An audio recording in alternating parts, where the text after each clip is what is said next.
The setting opens in the slumber room of the funeral director's establishment before the remains are taken to the church. Attention is directed to the cross, which appears in the lid of the casket. This emblem typifies the Episcopal service. It should be remembered that the casket is never opened in the Episcopal Church. Therefore, opportunity is provided for friends and loved ones to pay their farewell tribute before the church service.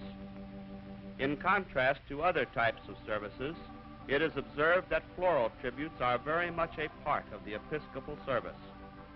The flowers are rearranged before closing the casket to accompany the body to the church, where they are permitted in most cases. The family piece may stay on the casket during the entire service. The family arrives at the mortuary, and the funeral director escorts them to the casket to spend their final moments. The funeral director stays close by the family during the last interval, although he keeps himself very much in the background. He is their friendly servant who is available for their instant need or call.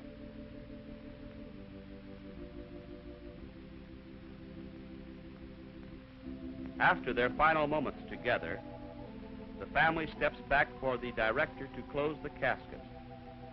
The director beckons to his assistant to come forward and to arrange the floral display to enable the director to close and seal the casket, which he does with painstaking care and in the presence of the entire family group.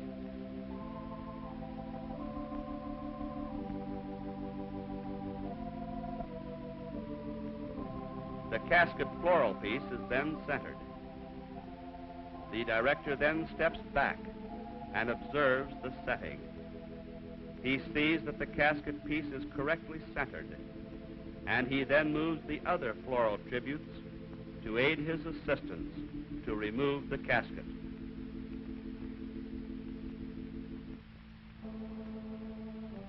He motions for another assistant to come forward to help with the removal.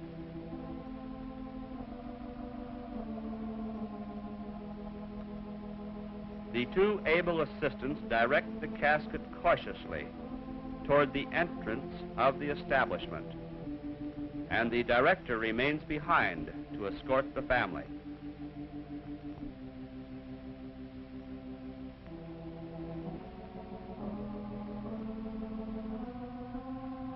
Observe the quiet and dignified manner in which he handles himself, his assistants, and the family.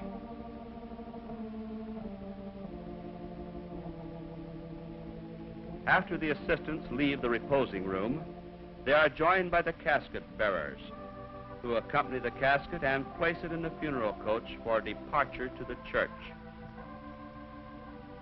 The director escorts the family to their waiting limousine.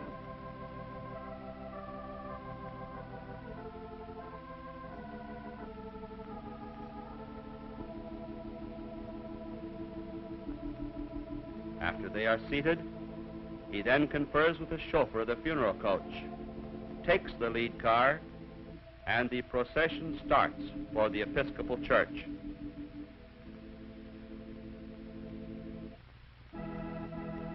A motorcycle escort leads the groups through the city streets to make for right-of-way and to control traffic and the speed of the procession.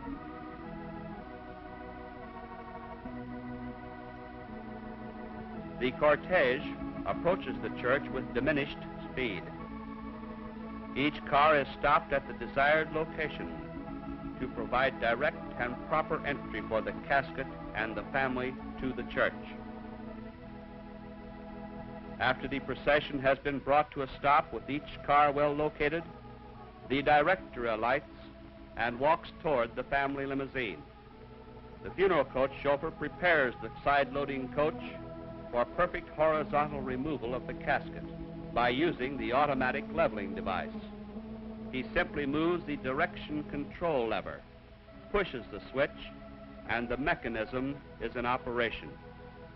Because of the street slope, the left side of the coach is elevated to assure a level casket table. Release of the switch locks the device in position. The director arrives at the family limousine by the time the funeral coach has been properly leveled. He helps each member of the family to alight.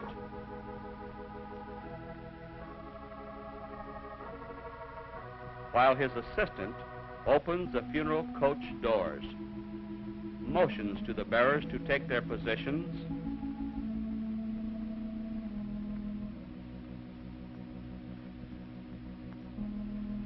and with the touch of a finger, the automatic table is put into operation and the casket brought between the waiting bearers.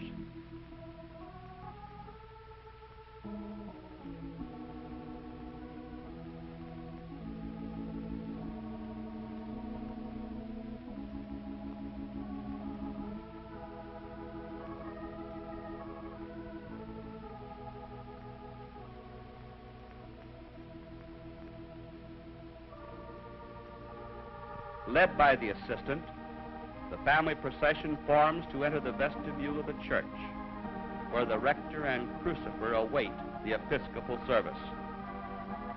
It is well to point out that promptness is essential on the funeral director's part in all church services. When schedules are maintained, the rector is not kept waiting in the vestibule of the church for an indefinite period. After the procession reaches the vestibule, the crucifer and the rector take the lead as it proceeds down the center church aisle, the rector giving the renowned Episcopal passage from the Book of Common Prayer, I am the resurrection. After the casket has been placed, the bearers are seated on the left and the family seated on the right.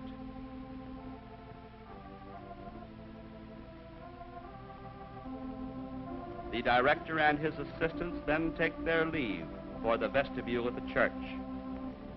From his lectern in the chancel, the rector reads a scripture lesson from the Psalms. It should be remembered that the Episcopal service is short.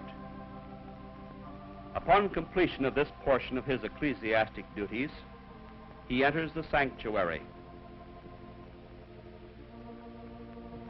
During this interval, a hymn may be sung. The choir may furnish music, and solos and duets are proper, and in some localities, congregational singing is permitted.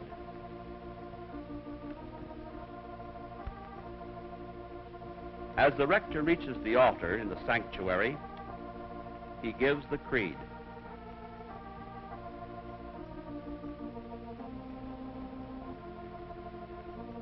He then faces the congregation and offers a benediction. After the benediction, he kneels in silent prayer.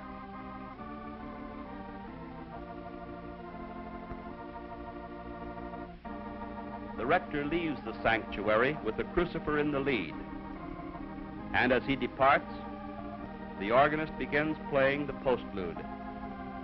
This is the director's clue that the service is about to be completed.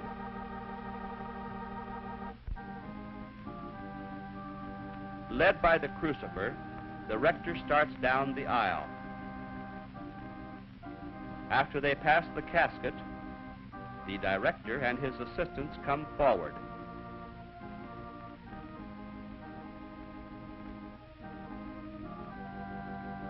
The casket is then turned in the form of a cross and prepared to leave the church, the foot first, as it entered.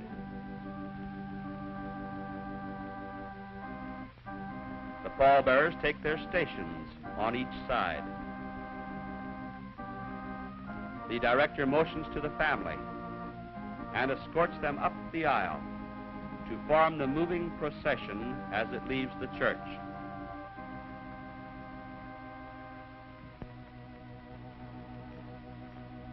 The crucifer, the rector, the casket bearers, and assistant directors precede the director, who leads the family in the order of the procession. As the crucifer and rector leave the church, the bearers, under the direction of the assistants, lift the casket from the catafalque, and the line of procession, as started from the altar, proceeds toward the funeral coach. Although the director is in full charge of the service, he gives his undivided attention to the family, while his capable assistant handles the casket and the pallbearers. Upon arrival at the casket coach, the crucifer steps to the right, the rector to the left, while the bearers place the casket on the awaiting table. They resume a double file position. The assistant locks the casket to the table by placing the beer pin in position. Then, by simply pressing a button, the automatic table delivers the casket to the center of the coach, where the table locks itself securely for traveling.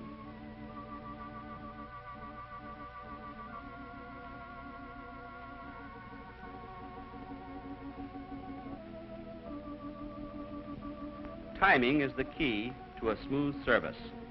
The director escorts the family to their waiting limousine, and as he seats them in the limousine, his assistant closes the doors on the funeral coach and motions the bearers to their car.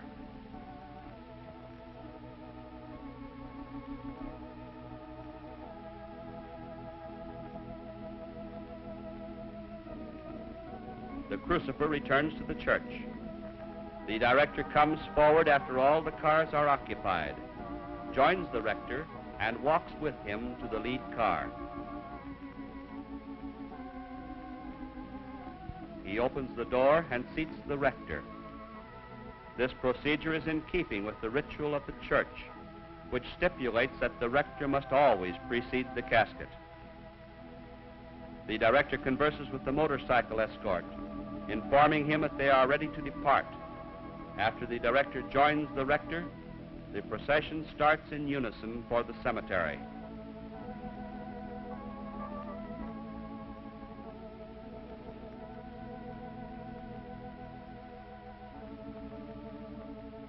In the meanwhile, another assistant from the mortuary conducts an all-important part of the service. After the procession has departed, he removes each floral piece carefully and tenderly from the church and places them in a flower car for transportation to the cemetery. The attendant treats each floral display carefully in transit because each display represents an expression of sympathy. He leaves the church and drives to the cemetery by a different route. In this manner, he is able to reach the point of interment before the cortege arrives to reestablish the complete floral display, which is an important part of the final memory picture. Each floral piece is handled just as carefully at the graveside as it was at the church.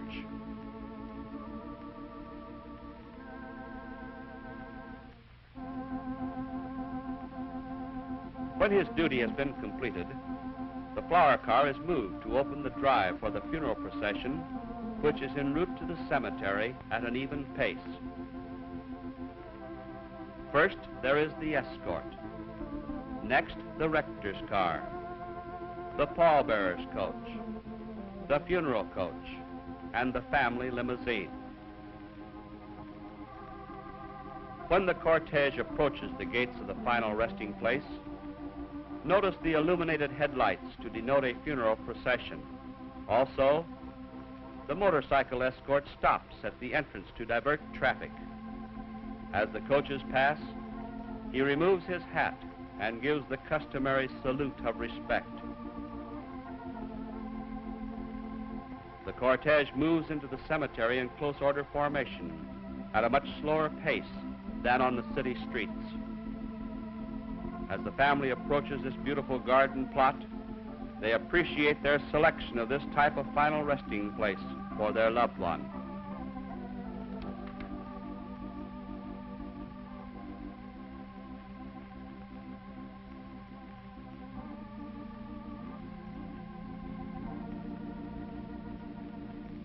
After the procession has been brought to a stop, the director and the rector alight from the lead car. The two walk toward the funeral coach, while the assistant opens the doors for the pallbearers.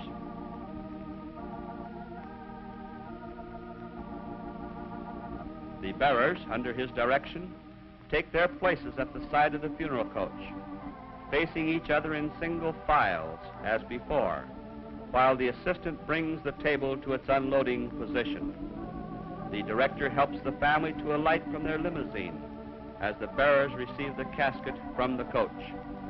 Notice the short distance between the funeral coach and the family car, which is possible only when side-loading funeral coaches are used.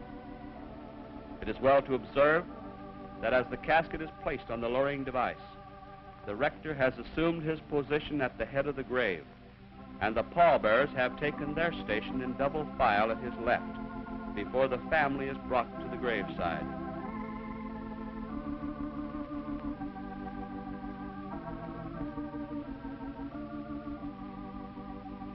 The funeral director is still devoting his complete attention to the family in his quiet, sympathetic manner as they approach the graveside.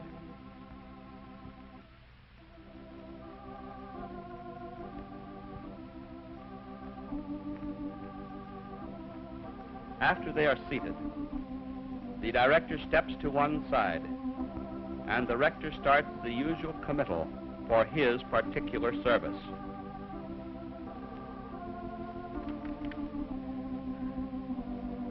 Note that he makes the sign of the cross with earth on the head of the casket as he recites from the Book of Common Prayer, earth to earth, ashes to ashes, and dust to dust.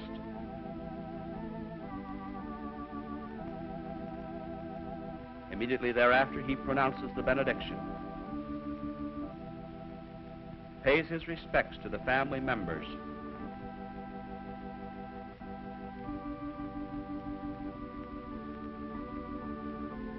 and then awaits at the foot of the grave until the director has ushered all members of the family to their limousine.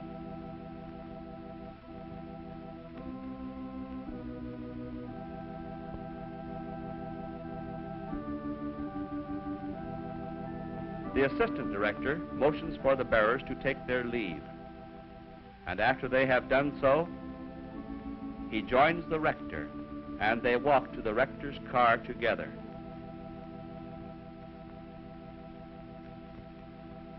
All members of the funeral party are assisted to their limousines.